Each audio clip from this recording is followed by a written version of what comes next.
Welcome, everybody. This day to Beyond Belief, the Art of Strange Mentalism. I am one of your hosts, Dr. Michael Likey, and we also have the Reverend Tommy Burnett with our Hi. hey, I'm glad we could all make it, especially our very special guest, Christopher Taylor. How are you this day? Fantastic. Yeah. Thank you It's so much for inviting me on. Oh, thank you for taking the time out of your busy schedule to grace our virtual stage today. The first time I met Christopher Taylor was a gig in an area of Vancouver, Canada, called Port Moody, and my wife and I were enjoying Indian food. We went there especially Fabulous food. to Yeah. see Christopher Taylor, and of course he did not disappoint. And maybe I will embarrass you. I don't care, Christopher. I'm going to mention what I mentioned before we went to air, how, and the magicians will understand what I'm about to say. You had a very Animan-esque presentation about you in that everything seemed so basic. The props were very, very basic. And I had no, well, I did have a great idea because you're very well known amongst the magicians. Some of the methodologies or some of the things involved behind the scenes, but one would never guess. One would never guess for me as a layperson to electronics and engineering, that's all I'm going to say. I won't go much into detail. But you, as an inventor, an engineer, and a magician, what a great combination for the products that you create for other magicians and mentalists and bizarrists or storytellers.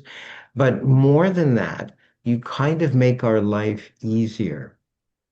So instead of using some of the traditional, if you will, methodologies to do presentations of a mental nature, you have very extra special things to help us and support us as well. Um, I'm gonna in a minute show the videos that you gave me, so people will get some idea as to your presentations and the level of the effects on human beings that you have. And then we'll discuss each effect, their inspiration, etc. Is that all right, Chris? Absolutely. Yeah. Awesome. Thank you. Well, I want everybody, this is about 6 minutes. I'm not sure, I forget Yeah. already, It's but about 10, I think. Yeah. very good. So everybody enjoy Christopher Taylor.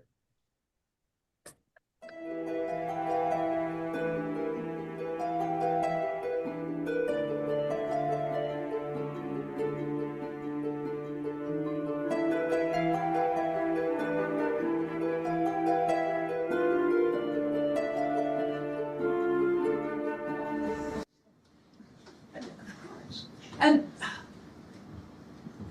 let's see. He's famous. Yeah. Famous goblin. I heard he was in the Greatest Human. Showman. Hi, I'm Human. This is how I get, and it works this way. You're familiar with cards, the suits and the values. I want you to just think of a card now. Keep it to yourself for now. You have a card in mind. Please.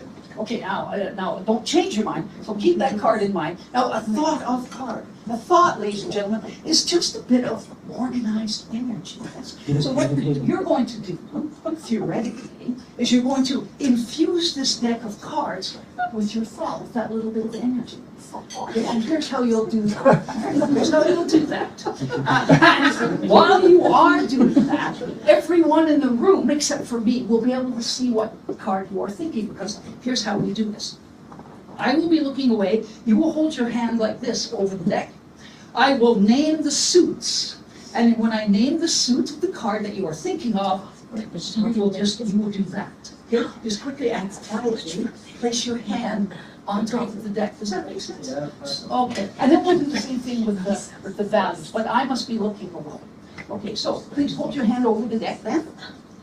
No, put your right hand. So, clubs, hearts, spades, diamonds. You use your hands still on the deck? Both hands. Okay, you can lift it up, lift your hands up.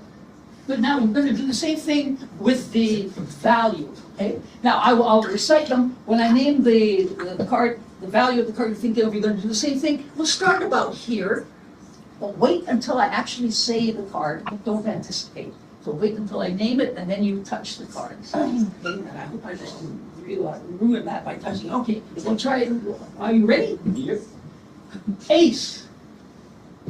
2, 3, 4, 5, 6, 7, 8, 9, 10, Jack, Queen, King. Okay, lift your hand up. All right, would you please remove the cards from the deck and just place them face down here? Thank you for your assistance. You can. Smile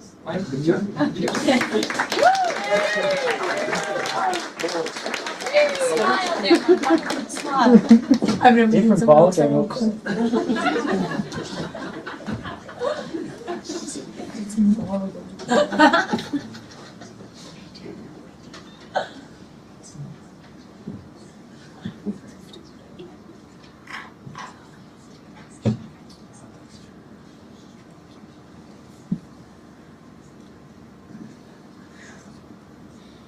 I don't know if I've got it. I think I might be close.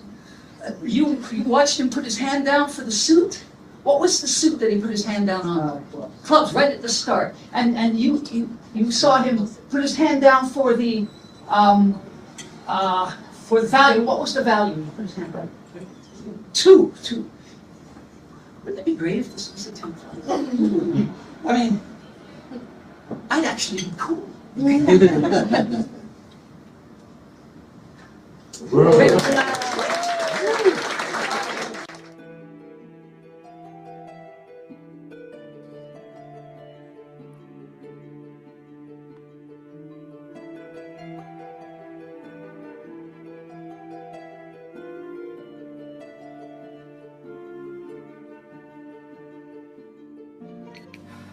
Caitlin, Courtney, let me introduce you to 4 very interesting gentlemen, George, Walter, Nathan, and Philip.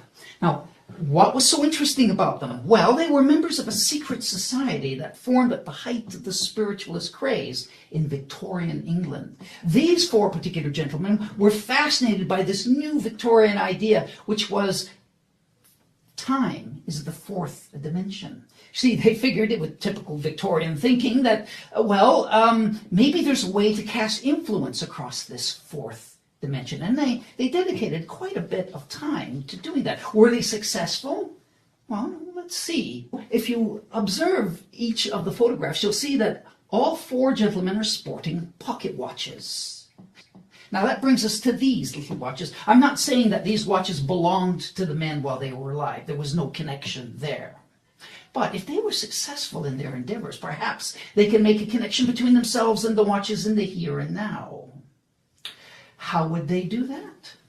Through you, of course. And the nature of that connection is described by the contents of this little envelope. Look at the faces, and in a moment you're going to try to make a connection between this watch and one of the photographs. Just place the watch on any one of the photographs you look.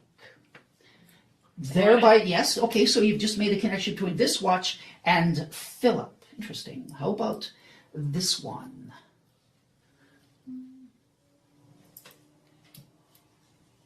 And this one?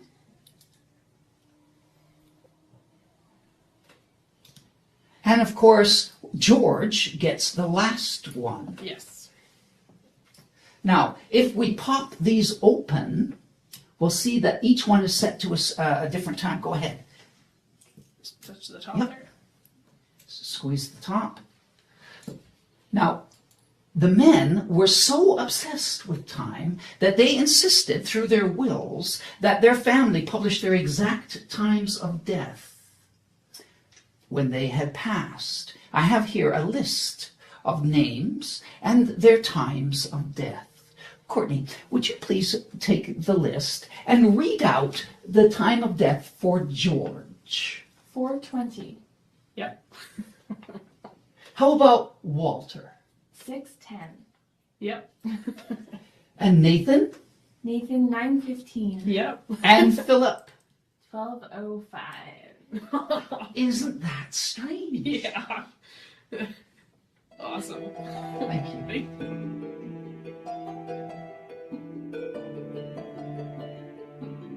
So I would like to end my part of the evening with you with by attempting a connection that is one of the most magical things you will ever see, if we can pull it off. So, who are you here with tonight? I'm with my husband, Your husband. This is David and Ashley. Ashley. Oh yes, David and Ashley. Would you consent to help me with this? Yeah, David and Ashley. So Ashley, I have a chair for you. It's this one right here. Oh, would you please come and sit? We've done that all night. Excellent. We got it, not him. Of course.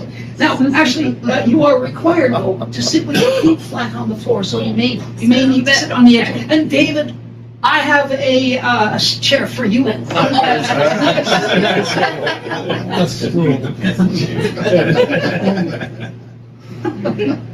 Please take a seat. He's not as elaborate. This requires you two to have a really strong connection to each other, which is why I chose you from what I can sense. You give me a trouble. So, yeah, you know when you're in trouble, right? It's like that, yes. So, Ashley and David, will you be comfortable now with your eyes closed? Yes. Okay, so just close your eyes and relax, just like that.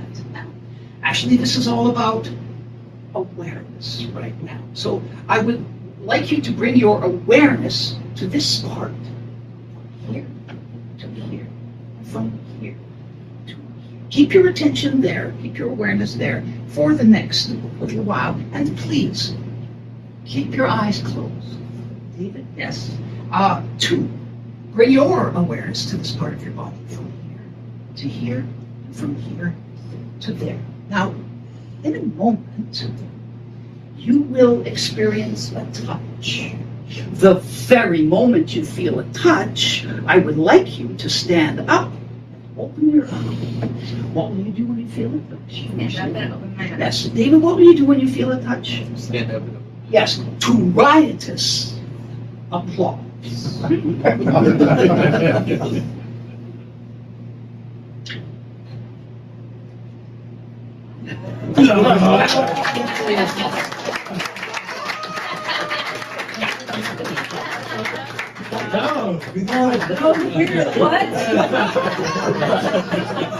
This is like you tapped us both on the back. Oh, that's creepy. Wonderful. Wow. Wow. I think you Fun. did Lots of my fun. day, Christopher. So I'd love to go through each one briefly and discuss the inspiration, etc. We'll start with Om 4. I'm assuming that's the proper pronunciation. Om, it's either one through five, but yeah, anyway. Very good. So one of the things I love about your presentations is also a necessity is bringing the audience in, bringing the spectators, the volunteers, if you will, in. And you have an affable way about yourself. I suppose you couldn't be an ogre and carry off mentalism very well. So you're very, very lucky you've got the personality for it.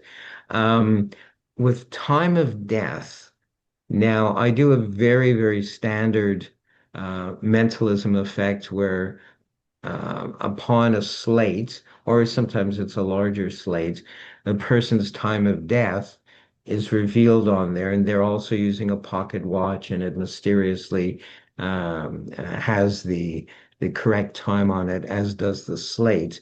But your methodology is completely different. Oh yeah, Not only that, but you use several mini pocket watches, which I just love. I love the proppiness of it. I love yeah, props and these little guys. mentalism. Yeah. What was the inspiration for that? Um, well, the method that I use is has been around for a very long time, except I'm happy to say that I brought it into the 21st century. Usually, the kind of revelation that occurs with the method is a single piece of information. This the name of a single playing card that you may have predicted. A participant's you may predict a participant's zodiac sign, something like this, all involving one piece of information. But if you watch that presentation, you'll see that there were actually four pieces of information on that. So it just hit me like a ton of bricks one day that so much more could be done with the process, and so that the process of without giving too much away, the process that the participant goes through is that I hand the watches to the participant, and they can place the watches anywhere they like. In a completely random manner. But as those watches are placed, it is, how shall I say, it's narrowing down to a very fine point, the action that I have to take. And with a little bit of practice, it's the possibilities are pretty well endless. I'll give you another example here. We have a little coloring diagram here. Well, I talk about the popularity of grown-up coloring books. I guess there are adult coloring books too, but we'll talk. We're not going to talk about that there. So I have four crayons: red, yellow, green, and blue, and those are given out, and they're colored in, and then I can have four people each choose one area to color in. Or one person, I can give them all four crayons and they can color it in exactly how they like. But then when the prediction is removed from the envelope, it matches their drawing perfectly. So this is a very popular mentalism effect known as color match. Yes. But the usual method of attaining it is quite expensive. Yes. Whereas this is not. There's the only engineering that went into this that was all mental. Yes. Nothing else. And oh yeah, and a retooling of a very old prop that mentalists have used for decades, as I said, way back to Annemann. Yeah, and so it came from a desire to want to do more, because I just loved the idea of being able to put something down, like just a little folded piece of paper, like this. Just put down a little piece of paper like that on the table, boom, and just kind of draw a little bit of attention to it, and then take them through, like the example of cartomancy. And then have them and explain the cartomancy is fortune telling with playing cards, and I practiced cartomancy for a long time, and I discovered two things about myself.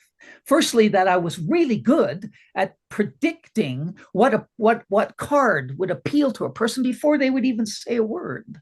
And then the other thing I discovered is that I don't like cartomancy because it can get downright intrusive and very personal. So I asked the participant to give themselves a reading. So there are you don't have to remember what each of the values or the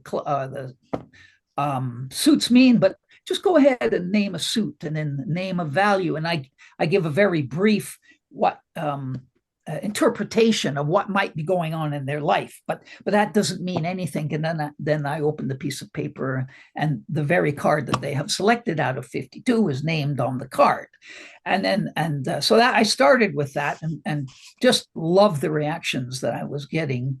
But I just knew that I could do more, and borrow four things: a pen, crumpled up piece of paper, a ring, and a coin in the table, and they can take those coins, those objects, and make a line in front of themselves any way they like. And then I do a bit of contact mind reading to they're thinking, and the paper is on the table again, and so they will me to pick up one of the items that they're thinking about, and then I put it back and explain that, well, I was willing you to do something too, and I give them the paper to open, and in it is a photograph of these objects in the exact order that they've placed it, and it's all attained through the same method. And another method that uses a telephone. Someone names a number, and then you open up your note app, and then the item that is at the number that they have randomly named is sitting on the table in front of them, a description of it. But that's also attainable. All they have to do is name a number and then open it up, and then here's a piece of paper with a list, and beside the list is the item that is sitting in the paper bag there, or however you like to do it. So it is one of my favorite things that I've come up with. I use it all the time. You might have seen it at the restaurant, actually. Yes, I believe I did. Yeah. It's brilliant. It's brilliant. Also, in a way, without again giving things away, you're using a little bit of misdirection, I assume, as far as the revelation from the envelope is concerned. Oh, yeah. So it's not only an ingenious device, which most magicians and mentalists are familiar with. I've used one for playing cards for years and rattled my nerves, but I love the fact that you're using oftentimes only four objects, which makes life a lot easier, or four drawings or whatever. And I know magicians and mentalists will probably understand what I'm talking about. The ease of it, I mean, everything needs practice, but it Oh, yeah. really looks like you've mastered using that thing. And I don't know, is it a combination of a lot of practice or relative ease when using that device? That's a really good question. There are I'll give you an example of how I practice. There is some dexterity involved, of course, and that's just a matter of rote practice. But there are 4 times 3 times 2 times 1 possibilities, and so I have a stack like this that I go through once in a while, and just to keep my foggy brain sharp. And but it's magicians will be aware of something called a Cy Stebbins deck. Yes, It's about yes. a similar degree of practice required to master the Cy Stebbins as there is I call it this decoding system that I call it. Very good. Yeah, and Very good. and it lends itself to just endless possibilities, bizarre mentalism as well as mentalism. So clean. It looks so clean. It's sort of a mentalist dream in that aspect because the effect is strong, the final result is strong, and it doesn't look easy as another performer, but the ease of handling, so to speak, involved really is a bit of a breakthrough, if I might say. I I want really to. appreciate you saying that because I think it's an underappreciated system. It's just that because I think a lot of it's easy to get distracted by method. Yes, Yeah. absolutely. I want to move on to that final effect that we saw you do. I like to call them experiments, but we'll say effects because Yeah. The I PK grew up cut. with, yeah, Yeah. real ghost. And I love, did you improvise that where you were? There happened to be different chairs, and it just worked out so well that you used the tall chair for the girl and the shorter Yeah, one well, for. that was performed at Mystique Dining, one of the Mystique Dining locations. That was in Folsom, California, Right. and I had the great pleasure of performing there a number of times. It was so much fun, and I just the effect I created the effect for actually for full stage, but I thought, oh, I wonder if I could get away with it in here. And because I can use pretty well any chair, the chair isn't important. But when I saw that throne, I thought, oh, wow, I Perfect. definitely want to include this. And I'll put the lady in this and develop some fun moments. But yeah, you'll notice that there is no time delay between one person being touched and the other person feeling it, which the standard method, the original method, which is frigging brilliant, just so brilliant. All hail Banachek. But yeah, when I saw him perform that, I thought, what would it look like if I could do it for real? And I wanted there to be absolutely no ambiguity in the audience's mind as to what had just happened. First of all, I would want it would have to be very clear that both people felt the touch at the same time. So, I'll give them a direction of some kind to follow the moment they feel the touch. So I'll just have them stand up, which is kind of an applause cue, which is a nice applause cue as well. And because when, and it's, you'll also notice that I didn't repeat the effect. Yes. Yes. Very Um, important.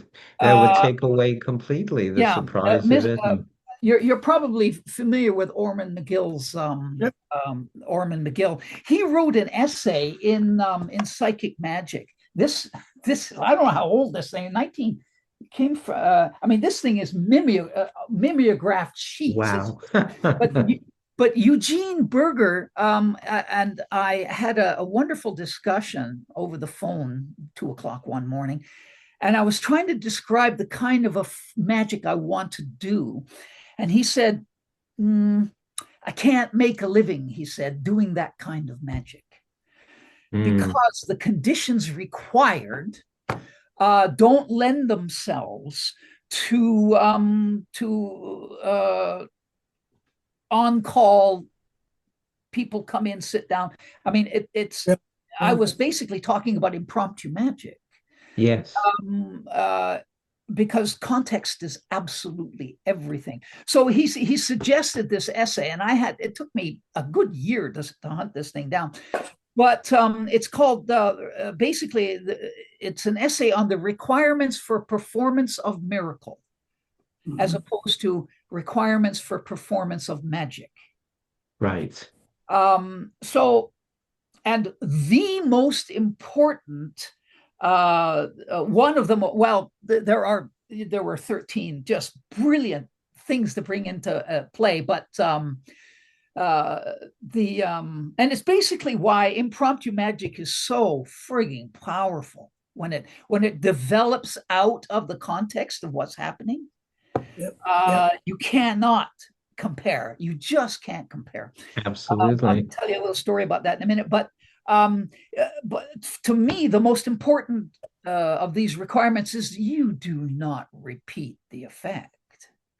My method, which has made I actually had Banachek use my method when he was consulting for the next Uri Geller shows.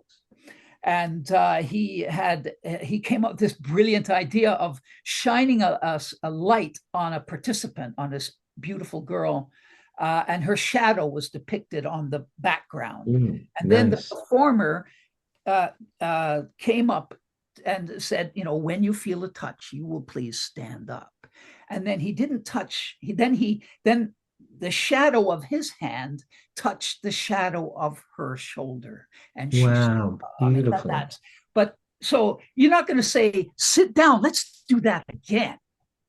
I mean, why that? Because there's no way you would do that. And Danny Blue, who is a performer, is a mentalist in Prague, I believe. I apologize if I got the city wrong. But he got himself a television special, and he used my method for a PK touch. And he had twin girls, one standing in front of him, one standing behind him on the rooftop outside. And across the street, and a building that was a little shorter, was her twin sister seated all by herself. And it cuts to the part where he's giving the girl directions that when she feels a touch, she is to stand up. And then the shot has the girl standing beside Danny, and then the girl seated across the street. And he touches this sister, and the sister across the street at that very moment stands up. I mean, wow. You don't yell across the street, sit down, let's do it again. No, I mean, that's a miracle. It is a miracle.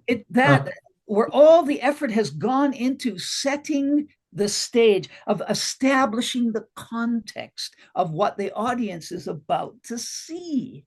But absolutely, because Banachek's method, the original method, which, as I said, when it was just absolutely groundbreaking, because it inspired me for that, he would repeat the effect, and it was in perfect context. I mean, it made sense with his method. But nowadays, people ask me, well, how come you're only touching once? Because it's a miracle. Exactly. You presented as something really profound and powerful. I mean, I don't want, Lior Manor, who is just an astounding performer, has, it's not my method, but he has a real-time, he uses a real-time hands-off method, and it's not the method that he created. He's kind of a spokesperson for the company that develops this machine, this method. He plays it for laughs because he repeats it, and it is hysterical. It's really entertaining. But when I was when I was trying to come up with a method to do this, I wanted gasps, not laughing. Yes. And when I performed this on stage, I closed my stage show with it, and I touched I often use a dad and his daughter from the audience, and I ask them ahead of time. I don't tell them what's going to happen. I just said, would you mind? And so so I know they're going to cooperate, and then I touch the girl, and just that bond between them, and dad stands up at exactly. There's always gasps, and Yes, yeah, absolutely. okay, I've pulled the head off the chicken, so to speak, and I'm out of here now. So yeah, and nowadays there are ways of attaining a PK touch. That is, mine was the first hands-off, real-time method, and I'll never forget the very first time I ever performed that with when I came up with the method was at Mindvention in Las Vegas. 125 mentalists in the room, and I brought up a couple of friends, talked about empathy, and the friends, when you feel a touch, stand up. And I touched one, and they both stood up together. I expected applause. You could have heard a pin drop, They were except for the stunned. sound of the Yeah, gears whirling in people's heads. Like, how the hell did that just happen? I knew I had something really nice then. Yeah. But absolutely. of all the toys and methods that I've created, I have to say that's my favorite. Yeah. And I have to say, not only have you inspired me, you've probably thought of this already, but using that methodology of Real Ghost and that touchless touch, if you will, lends itself to living and dead test, whereby, and you've probably thought of this, maybe it exists already, but without giving any methods away, but just explaining what the effect looks like, you have someone from the audience and perhaps they write on a slate or whatever. I hate using white paper or white dry erase. It doesn't feel A old. It doesn't slate feel just mystical. seems right. I Yeah. I, I love slates, and so perhaps she's writing five names down on the slate, and the basic premise is the one person that has passed on there when she names, she'll name the names, and then one, she'll feel a touch on her shoulder or wherever, and that coincides with the correct the person who had passed away. Now, for me, that's what I would use it for. I would procure certain things before the shower. Yeah, Um, I've seen performers do very similar that type of effect, the living and dead. And yes. I have also seen video clips of participants jumping up from their seat and running screaming from the room. I mean, because there's no one around you, and Yes.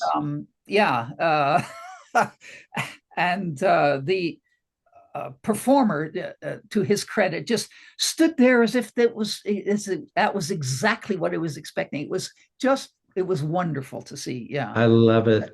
We're going excellent. to go to Tommy in a moment, and we'll give the information how one could buy or get one or any of these effects from you. But first, I'd like to turn this over to Tommy. We do this sort of high five thing. So, one, two, three, boom. And Tommy, I'm handing it over to you. Thank you, sir. Um, so we talked a little bit before the show. Um, one of my favorite effects of yours does not involve electronics. Hotel, which is a combination of a couple of well-known effects, and without having to mention them, it's a beautiful effect and can have multiple participants with a very good kicker ending. I guess aside having a question I just want to say kudos to you for coming up with that because Oh, I use it a lot, but it's great. But my main question is, without getting into method, how do you come up with an idea like that?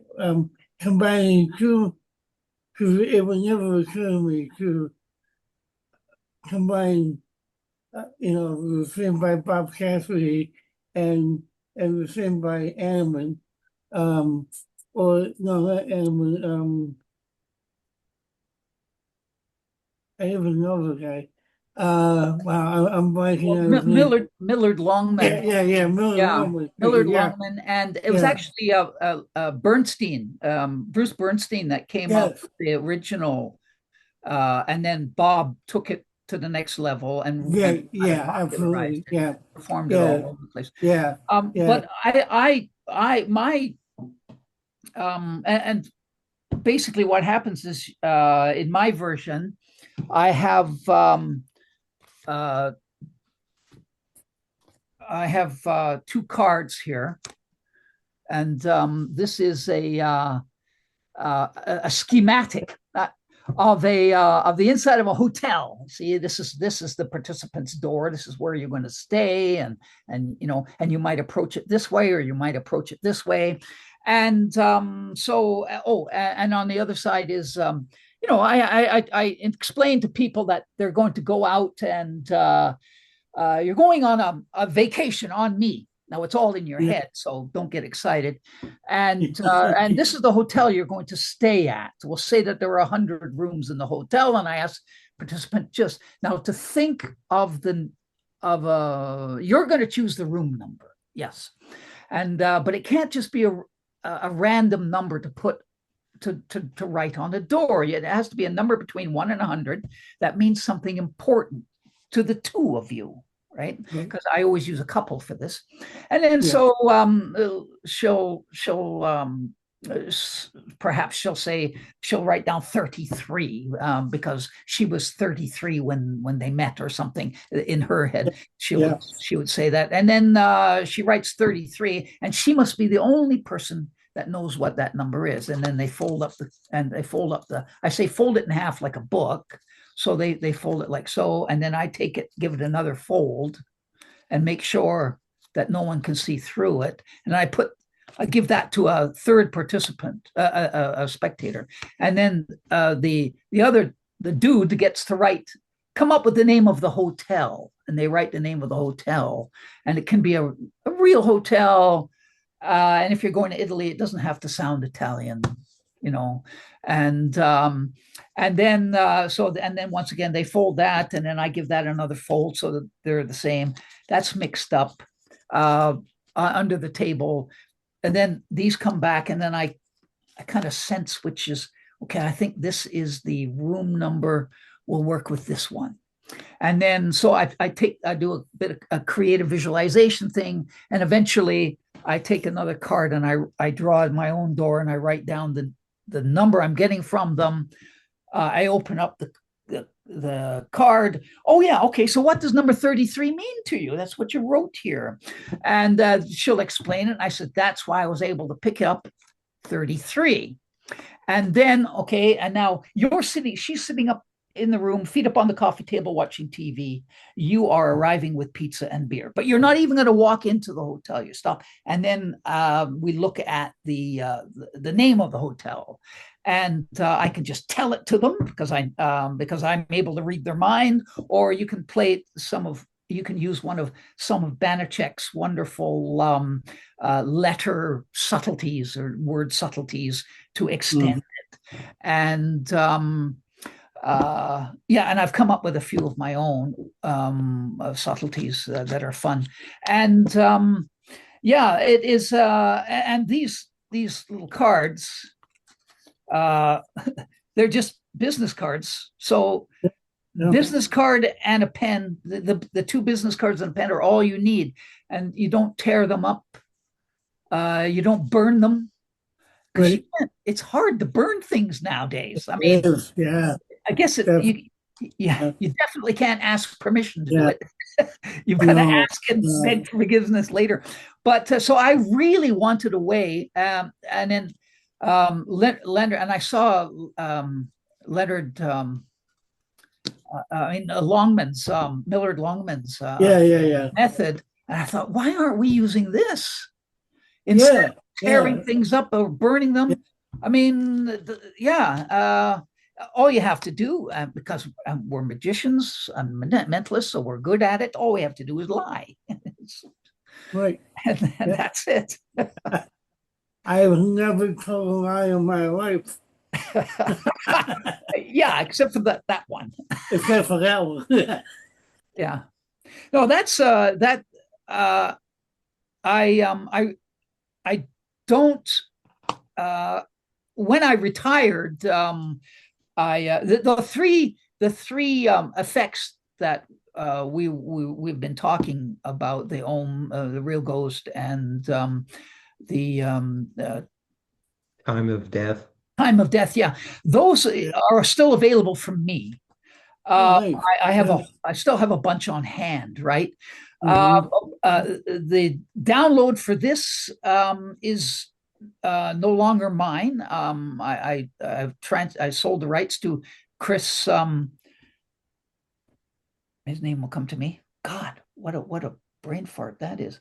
Um, of Happens to me all the time. I beg your pardon. That happens to me all the Oh time. yeah. Yeah. Yes. Arcane That Relics at Arcane Oh, Relics. okay. Yeah, Yeah, I know, man. you Yeah. can get those things through him. But I do lecture. I still lecture. I love to lecture. As you might tell by the way I can go on. No, we And love that. I still include that method in my lectures. But Beautiful. yeah, but Yeah. so thanks for yeah. It's something I always have with me in my wallet. So I really think it's an underrated effect, um, combining the both methods. Because for years I did it the way Bob did it, yeah, which was fine, But I agree with you as far as having to rip or burn something to get rid of the evidence. This yeah, way, there is no evidence because it's right there, and there's no reason to get rid of it. Um, so yeah, I wanted people to know about it. I'm glad it's still available. I got it as a download from somewhere. I don't remember where years ago.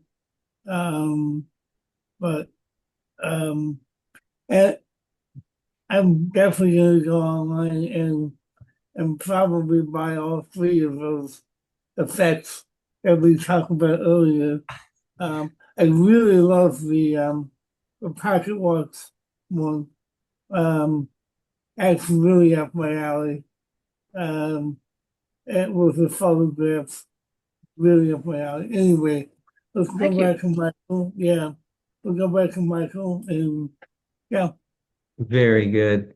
Um, Now this is going to be a difficult or not so difficult question, Christopher, is one of my favorite effects that I've seen you do at our table was hotel. You actually did that for Sue and I. And that's the one I refer to as Animanesque because it looks like Oh, business cards. It looks like you're just this one. using a pen, or we're using a pen or a pencil. It's the simplicity of the props, and then the impact of the effect. Wow. So the fact that it's an everyday carry, as they say nowadays, you keep it in your wallet all the time. But can we include that as a pet effect of yours? A pet effect. I love that. Um, what what would we consider some of your pet effects? The ones you would do at the table to table, or ones I'll leave that up to you. What Uh, if you were to name one that you love? If you were to do one for an audience right now, which one would you do? I assume you're referring to a close-up audience. Yes. Yeah. Well, probably the I uh, when I was performing at the restaurant, I was there every weekend, unless I was traveling. I would be there, and the reason why I was there is because I was polishing effects, and Yeah. uh, because I felt if I wasn't performing, I wasn't coming up with new stuff, and if I wasn't coming up with new stuff, I didn't eat as well. Yes. So and but now I perform just whatever the heck I like. I almost uh, I'm pretty well only performing my favorite stuff now, and I have a monthly close-up show that I perform with a dear friend of mine by the name of Rob Teshka, who is a local wonderful. Yes. I love him. He's funny and good. Oh, he's really good. Yeah, Rob and Yes. I we run the Cozy Mystery Show at Yes. um, uh, Did at, you enjoy that? How did that work? Because I've seen the ads at for it, and I thought, well, that's an Quest interesting Central concept. Gaming Lounge and board games. They're coming back, and they've got these two Yes. beautiful rooms with these custom-made tables that seat six. So we've got an audience of six people each, and then we do close Yes. 40 minutes each, and then the audience changes rooms after a break. And we just love it. It's so much fun. So I'm doing it strictly for the hell of it now. Um, but I would say so.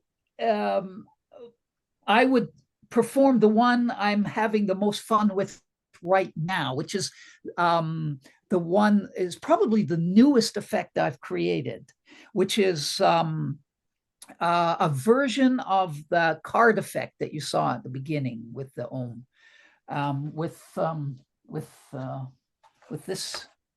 Um, Yes. Yes. yeah, and just a deck. And I've actually refined it since then. I take the cards are loose; they're not in the deck, in the box. So they're loose on the table. I at the revelation, I cut the deck into four piles, and I find the one that they're thinking of that they've infused the deck with their energy with. I find that pile, and then I don't look. They get them to hold out their hand, and I don't look at their hand, and I don't look at the cards, and I'm passing the cards one at a time from the pile, and then I put one in their hand, and then I get them to confirm their card, and it's their card, and I found it without even looking at the card. So that's things using. I've been a martial artist for 60 years now. This is my 60th year I've been practicing, and so I'm very enamored with the idea of energy and chi, Yes. Yes. prana, and so that has informed a lot of it has definitely informed my approach, because if you can do a a prediction, it can also be many predictions can be sensing energy, and Absolutely. so I really like that idea of energy, the energy that passes between us. And in Absolutely. martial arts, it's all about the energetic relationship between opponents, It's and true. Yes. understanding that relationship. And that's how you get good at beating the crap out of people, is you understand this relationship we are now engaging in. Punch punch. Absolutely. Anyway, harmony. uh anyway, yeah, so and so I'm really enjoying that. And I have I'm getting just wonderful reactions from it, because it's such a stumper. I mean, this uh yeah. And the other tied for that is a routine that I call scrying out loud. Sounds familiar. Yeah, Hmm. well, I have I have a container, a little bowl like this. I think the one I've been using is ceramic. But yeah, that I talk about Jonathan Strange and Mr. Norrell, the book, that popular book, and it was written by a Muggle. And I read that book because I heard there was a lot of magic in that book. So I read the book to see what a Muggle thinks magic should look like. Wow. And Yeah, so brilliant. In the book, it was full of scrying. Yeah. Scrying. Think of scrying as like Google Earth in a bowl. Yes. Yeah. Yeah. Very good. So Yeah. yeah, so they have perhaps there's a deck of cards. Some cards have been and they said, okay, I want everyone to know what the first card is. And I look into the water. Oh, that's easy because you're all thinking of it. Show me the two of hearts, right? And then so next card, I want only you two to know what the card is. So we're narrowing it down. And then the third person, don't even look at it. Just leave it face down. And then I tear off a piece of paper and I dip that in the water. I hold up the bowl and I dip it in the water. And that helped, like putting extra backing on a mirror. So, and I tell them what that card is, show everyone the nine of diamonds. And then I get a participant up to try and they take my place. And there's one more card out there and no guessing. You'll either see it or you won't. Oh, you can't see it. Now, you can cheat a little bit like I did. And I tear off the piece of paper, give it to them, and they dip the paper into the water, and their eyes go, and they tell the audience what the card is. And so those two are definitely have me hooked, and I do pretty well every show I do now. So really Awesome. Awesome. So the time has come to let people know how they can contact you. products, and it is Strange Magic at shaw.ca. And why is it backwards? Well, It's right on our camera, and there's good. going to be subtitles, so I will Yes. make sure it's a little bit clearer. Strange Magic. Strange Magic at shaw, SHAW.ca.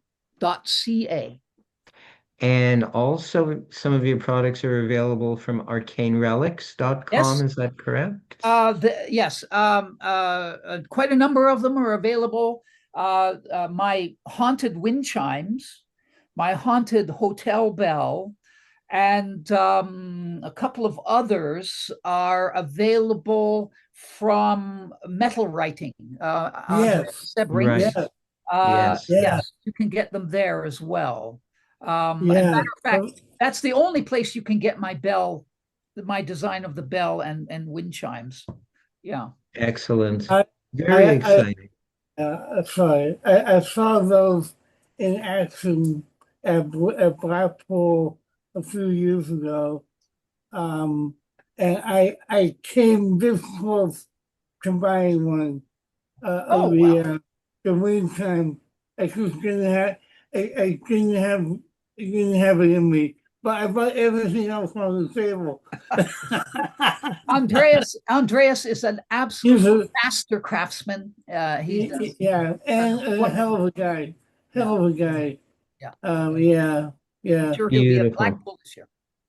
Yeah. So stick around, Chris, even though you'll be vanishing in a few seconds, stick around backstage because post-show, we've got a whole slew of magicians backstage who probably want to chat with you for a little bit anyway. Oh, that would Will be you my do that? pleasure. Yeah, absolutely. Awesome. And so goodbye. I want to thank you so much, Christopher Taylor, for gracing our virtual stage this day. And we'll look forward to seeing you at some of the local clubs and events as well in Vancouver. Yep. Oh, I always enjoy that too. Okay. Thank you. Christopher. There we go. Wow. What an amazing guy. Isn't he awesome, Tommy? He really is. Yeah. He And sure again, is. a very, very nice guy. Oh, thank you. He sure is. I want to put in a plug at this point. Yeah, very good. I want to put in a plug at this point for Open Mic Magic Theater. Look it up on Facebook. It's every Wednesday, 1 p.m. Vancouver or West Coast time, 4 p.m. New York time, 9 p.m. UK time, and the following day, which is Thursday, 8 a.m. Australian time. It's a whole slew of entertainers. You're in it, Tommy. I'm in it. Rabina, of course, Kevin Peele, if he's still in house, is the host along with Rabina. It's a great show and it's free. I know everyone will enjoy it. This is my last appearance because I have other commitments on this show, but I know, Tommy, that you're going to continue with it. And should we mention next week's guest or let it be a surprise? Yeah, he actually, well, I usually, I like to do it the week in advance. Um, you've seen him on America's Got Talent, and you've seen him on Penn and Teller Fuller's, in the act called It's Sentimentalist. His name is Chris Mysterion, and a Ah, very good friend of mine, and he will be out next Saturday, which happens to be Valentine's Day. So, but you should have enough time to take your loved ones out after the show, because it's the afternoon. Unless you're in the UK, and then you'll probably be on a date. But I'll be here. Chris will be here, and yeah. So look forward to seeing you all next week, and probably a few weeks after that. So yeah, I'm going to try and keep it going as long as I can. So excellent. I'm so glad. I'm so glad, Tommy. I always enjoy you. I've been honored to have us co-host the yeah, show for about 6 weeks and yeah, so thankful. And I know yeah. everyone will enjoy the subsequent weeks as well with you. So I want to thank all of you out there for joining us this week. Hopefully, we'll see you again next week. Watch at the very least the Facebook live stream, or join us here in house. I like to say in our virtual house. We'll see you all very soon.